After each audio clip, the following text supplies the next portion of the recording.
आज के इस विश्लेषण में स्वागत है। आज हम सीधे इनपुट टैक्स क्रेडिट यानी आईटीसी के मैकेनिज्म में उतरेंगे और ये देखने की कोशिश करेंगे कि ये एक आम टैक्स नियम होने के बजाय बिजनेस के लिए एक बेहद शक्तिशाली फाइनेंशियल टूल की तरह कैसे काम करता है। किसी भी बिजनेस स्ट्रक्चर में इसे सही तरीके से लागू करने के रणनीतिक फायदे और इसकी ऑपरेशनल वैल्यू क्या होती है, आज हमारी इस चर्चा का यही मेन फोकस रहेगा। तो चलिए शुरुआत करते हैं हमारे पहले सेक्शन से, जिसका नाम है द बिग आईटीसी क्वेश्चन। किसी भी मुश्किल टॉपिक की गहराई में जाने से पहले सबसे बड़ा सवाल यही सामने आता है कि आईटीसी इंपॉर्टेंट क्यों है।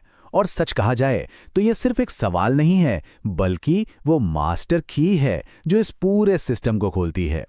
आखिर बिजनेस की दुनिया में इस पर इतना ज्यादा ध्यान क्यों दिया जाता है? इस एक अकेले सवाल के अंदर वो सारे फाइनेंशियल राज छिपे हैं जो एक बिजनेस का मुनाफा तय करते हैं। तो आइए इस सवाल के जवाबों को एक एक करके डीकोड करते हैं। आगे बढ़ते हैं दूसरे सेक्शन पर, स्टॉपिंग डबल टैक्स लायबिलिटी। ये आईटी सिस्टम का सबसे पहला और सबसे जरूरी फायदा है, जो फायदों की एक पूरी चेन शुरू कर देता है।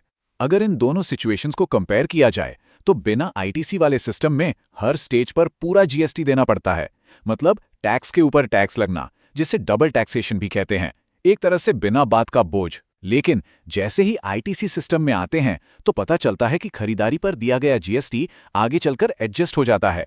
इससे टैक्स लायबिलिटी तुरंत कम हो जाती है। यह सच में एक बेहतरीन तरीका है किसी भी चीज को बिना वजह महंगा होने से रोकने का। अब आते हैं तीसरे सेक्शन पर, lower cost and better cash flow. Tax का बोझ कम होना तो सिर्फ एक शुरुआत है, इसका असली असर तो आगे दिखता है। इन 4 स्टेप्स को ध्यान से देखा जाए तो समझ आता है कि कैसे एक फायदा दूसरे बड़े फायदे को जन्म देता है। पहले स्टेप में परचेज जीएसटी को एडजस्ट किया जाता है। जैसे ही ये होता है, दूसरा स्टेप एक्टिव हो जाता है, मतलब बिजनेस की टोटल कॉस्ट में काफी कमी आती है। जब कॉस्ट कम होती है तो उसका सीधा असर तीसरे स्टेप पर पड़ता है, जहां बिजनेस का प्रॉफिट अपने आप इंप्रूव होने लगता है। और आखिर में चौथा स्टेप, क्योंकि कोई फालतू टैक्स पेमेंट नहीं करनी पड़ती, इसलिए कंपनी का कैश फ्लो हमेशा स्ट्रांग बना रहता है। ये एक ऐसी डोमिनो इफेक्ट वाली चेन है जो पूरे ऑपरेशन को फाइनेंशियली फिट रखती है। चलिए देखते हैं चौथा section, strong compliance and less risk. अभी तक हमने जितने भी फाइनेंशियल फायदों की बात की, वो हवा में तो काम करते नहीं हैं। उनको बचाकर रखने के लिए एक मजबूत कानूनी फ्रेमवर्क की जरूरत होती है। ये कोट इस बात को बिल्कुल परफेक्टली समझाता है कि प्रॉपर आईटीसी क्लेम करने से जीएसटी कंप्लायंस भी स्ट्रांग होती है और फ्यूचर में नोटिसेस या पेनल्टीज का रिस्क कम होता है।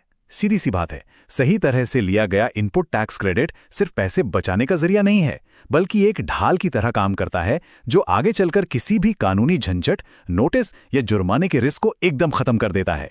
एक मजबूत कंप्लायंस ही सुरक्षित बिजनेस की नींव है। 5वां सेक्शन काफी जरूरी है, द इंपॉर्टेंट आईटीसी वार्निंग। हर अच्छे सिस्टम के साथ कुछ ना कुछ शर्तें जुड़ी होती हैं और यहां एक बहुत ही साफ और सख्त चेतावनी है। आईटीसी का फायदा सिर्फ और सिर्फ तभी मिल सकता है जब 2 चीजें बिल्कुल पक्की हों। पहली शर्त, एक वैलिड इनवॉइस होना ही चाहिए, और दूसरी सबसे बड़ी शर्त, सप्लायर ने अपना जीएसटी रिटर्न प्रॉपर तरीके से फाइल किया हो। अगर सप्लायर अपनी जिम्मेदारी में थोड़ी सी भी चूक करता है तो समझो बिजनेस को कोई आईटीसी नहीं मिलेगा। इसलिए एक सही और जिम्मेदार सप्लायर चुनना किसी भी बिजनेस स्ट्रैटेजी का एक बहुत ही अहम हिस्सा बन जाता है। और अब इस विश्लेषण के आखिरी पड़ाव यानी छठे सेक्शन की तरफ बढ़ते हैं, द इजी आईटीसी समरी। तो अगर इस पूरी चर्चा को एक सिंपल फॉर्म में समराइज किया जाए तो 3 मेन पिलर्स निकल कर आते हैं। पहला, आईटीसी सीधे तौर पर बिजनेस का टैक्स बचाता है। दूसरा, इस टैक्स की बचत से बिजनेस की ओवरऑल कॉस्ट काफी कम हो जाती है। और तीसरा, कॉस्ट कम होने का सीधा असर कंपनी के प्रॉफिट के बढ़ने के रूप में दिखता है। ये 3 बातें ही इस पूरे सिस्टम का बेस हैं, जो एक नॉर्मल सी टैक्स प्रोसेस को एक बेहद शक्तिशाली बिजनेस स्ट्रैटेजी में बदल देती हैं। अब इस विश्लेषण को खत्म करने से पहले एक बहुत ही बड़ा सवाल खड़ा होता है, क्या एक नॉन कंप्लायंट सप्लायर चुपचाप बिजनेस के आईटीसी मुनाफे को नुकसान पहुंचा रहा है? यह सवाल उस वार्निंग वाले सेक्शन से सीधा जुड़ा है और ये किसी भी सप्लाई चेन को गहराई से चेक करने पर मजबूर करता है। आज के इस विश्लेषण में बस इतना ही। उम्मीद है इससे टैक्स स्ट्रैटेजी और सप्लाई चेन को एक नए, ज्यादा सेफ और प्रॉफिटेबल एंगल से समझने में जरूर मदद मिली होगी।